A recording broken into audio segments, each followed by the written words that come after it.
میرے بھائیوں، موت کے وقت انسان دو کیفیت میں ہوتا ہے۔ کچھ لوگوں کی روح ایسے نکل رہی ہوتی ہے کہ ان کے رگ رگ میں وہ پھنس رہی ہوتی ہے وَلَوْ تَرَى إِذْ يَتَوَفَّى الَّذِينَ كَفَرُوا الْمَلَائِكَةُ يَضْرِبُونَ وُجُوهَهُمْ وَأَدْبَارَهُمْ۔ کاش تم دیکھ سکتے وہ منظر جب اللہ کے فرشتے نافرمانوں کی روح کو نکال رہے ہوتے ہیں تو ان کے منہ پہ بھی مارتے ہیں، ان کی کمر پر بھی مارتے ہیں۔ اور اخرجوا انفسکم اليوم، نکالو آج اپنی روحوں اور جانوں، اب تم بچ نہیں سکتے ہو۔ وہ پیچھے ہٹنا چاہتے ہیں، رب ارجعون، مجھے واپس کر دے تھوڑی دیر کے لیے، لعلی اعمل صالحا، اب میں پورا ٹھیک مسلمان بن کے چلوں گا۔ تو اس کے جواب میں ہوتا ہے، اور حدیث پاک میں آتا ہے کہ ملک الموت اترتا ہے، اس کے ساتھ 4 فرشتے ہوتے ہیں۔ وہ 4 فرشتے آتے اس کی پٹائی شروع کر دیتے ہیں۔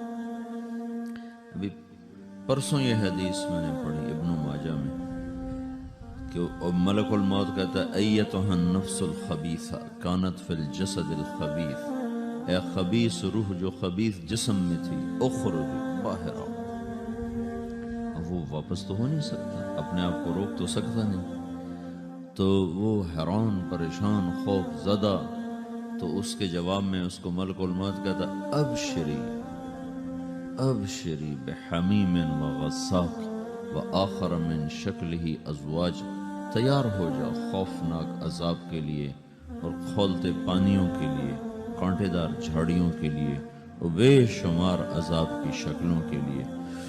تو اس کی روح کو جب کھینچتے ہیں تو رگ رگ سے وہ کٹ کے نکلتی ہے، تو سارا وجود زیر و زبر ہوتا ہے، سکرات کا درد ساری دنیا کے دردوں پر حاوی ہے۔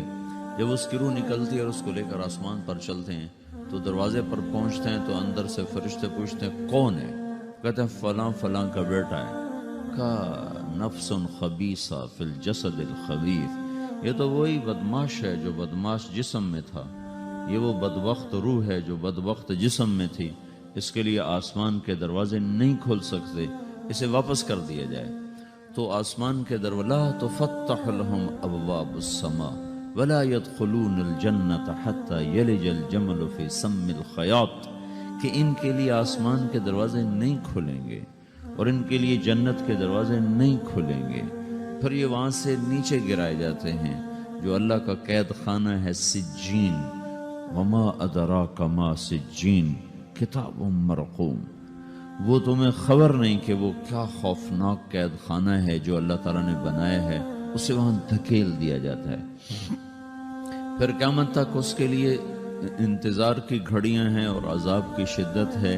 اور جب کوئی نیک آدمی اللہ تعالیٰ کے دربار میں جانے کا اس کا وقت آتا ہے تو اللہ تبارک و تعالیٰ فرماتے ہیں ان الذین قالوا ربنا اللہ ثم استقاموا تتنزل علیہم الملائکۃ الا تخافوا ولا تحزنوا وابشروا بالجنۃ التي کنتم توعدون نحن اولیاؤکم فی الحیاۃ الدنیا وفی الآخرہ ولکم فیہا ما تشتہی انفسکم ولکم فیہا ما تدعون نزل من غفور الرحیم۔ جب کوئی نیک مرد عورت کے جانے کا وقت آتا ہے تو اس کے لیے بھی فرشتے آتے ہیں اور آ کر اس کو خوشخبری دیتے ہیں اور آ کر اس کو تسلی دیتے ہیں کہ آپ غم نہ کریں، پیچھے والے بھی آپ کو مل جائیں گے، آپ خوف نہ کریں، آگے ساری منزلیں آپ کے لیے آسان ہیں، آپ کے لیے جنت بھی تیار ہے، رب بھی مہربان ہے۔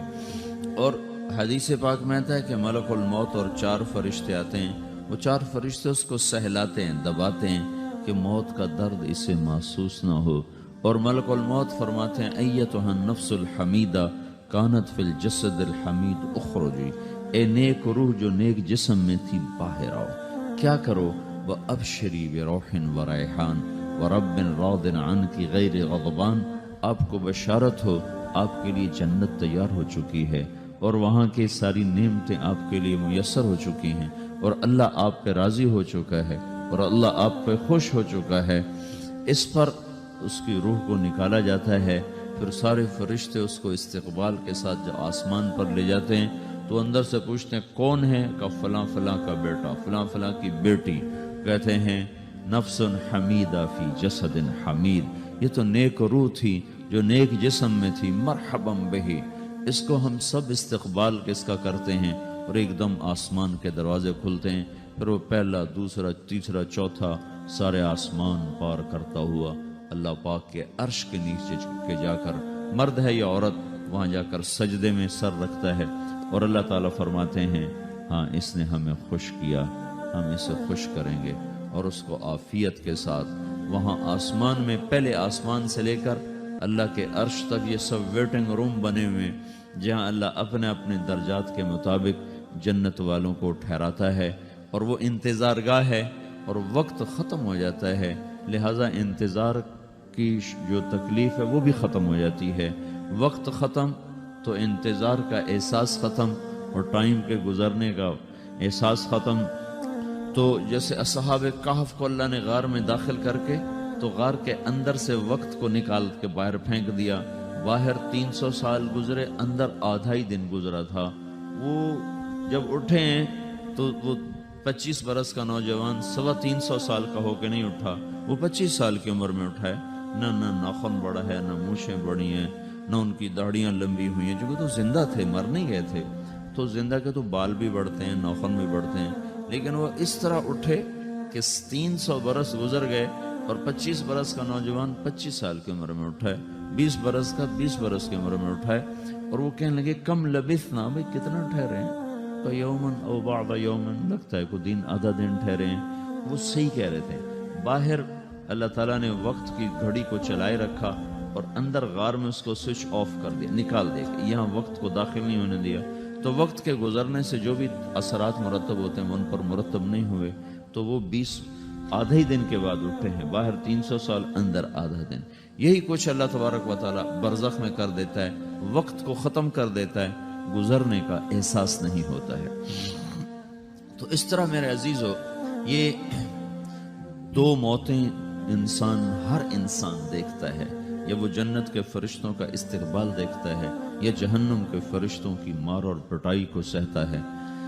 رابعہ بصری رحمۃ اللہ علیہ کا انتقال ہونے لگا، تو انہوں نے رات کو فوت ہوئی، تو انہوں نے اپنی خادمہ کو بلا کے فرمایا کہ کسی کو بتانا نہیں، جب میں مر جاؤں تو پڑوس میں 2-4 کو بلا کر نا میرا جنازہ پڑھوا دینا، اور جس کرتے میں تہجد پڑھتی تھی وہی میرا کفن بنا دینا، اور صبح بے شک لوگوں کو بتا دینا، میرے مرنے کے بعد میری میت کو رکھنا نہیں، فوراً دبا دینا۔ تو ان کا انتقال ہوا، تو انہوں نے پڑوس کے 2-4 10-20 آدمی بلائے، اور ان کو تدفین تجہیز سب کچھ ہو گئی، صبح شور مچا کہ وہ رابعہ بصری کا انتقال ہو گیا۔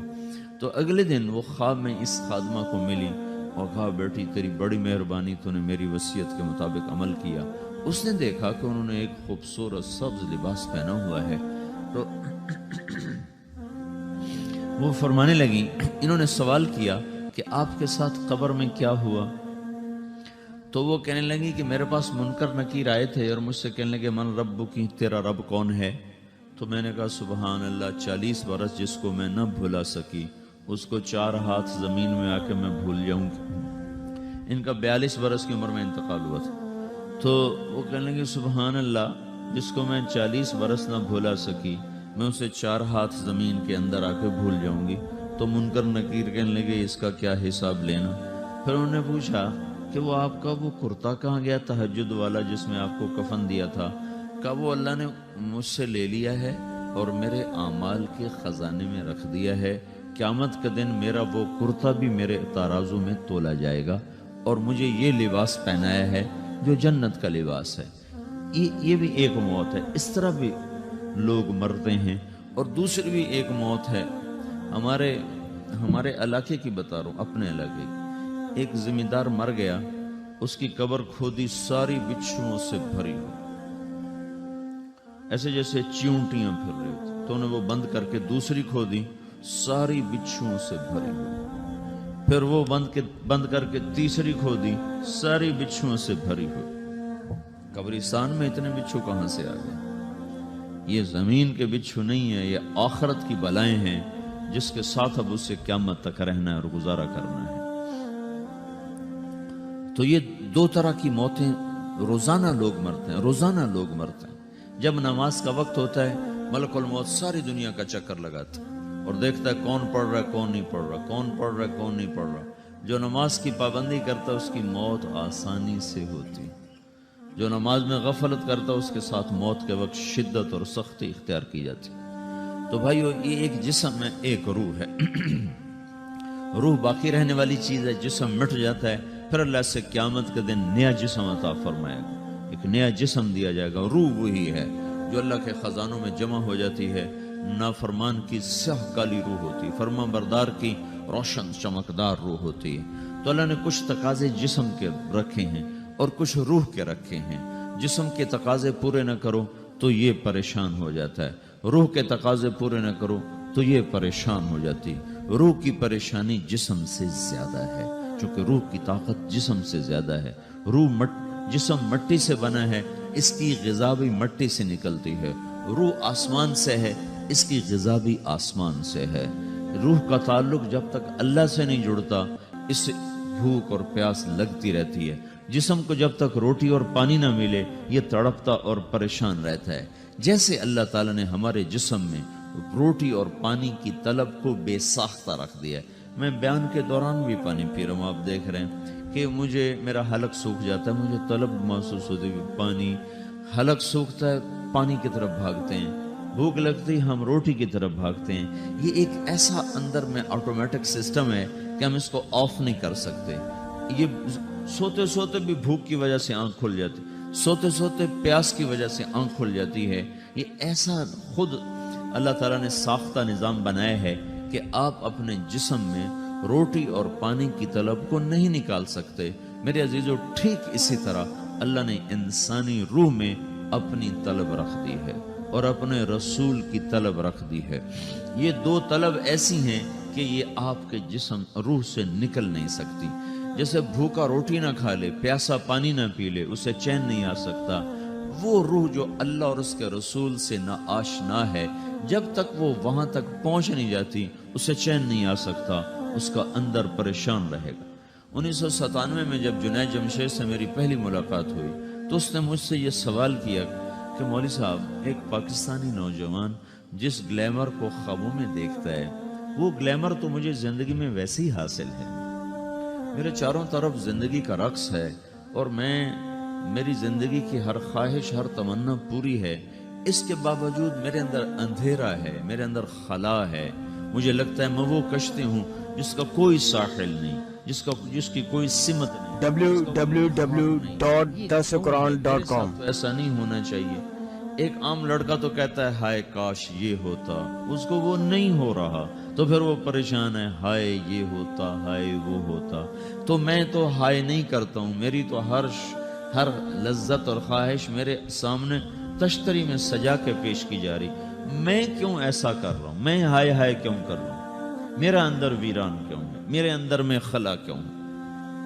یہ وہی خلا ہے کہ وہ روح کی پیاس کو شراب میں بجھانا چاہتا ہے، وہ روح کی پیاس کو لڑکی میں بجھانا چاہتا ہے، وہ روح کی پیاس کو موسیقی سے بجھانا چاہتا ہے، وہ روح کی پیاس کو دنیا کی رعنائیوں میں 5 اسٹار ہوٹلوں سے بجھانا چاہتا ہے۔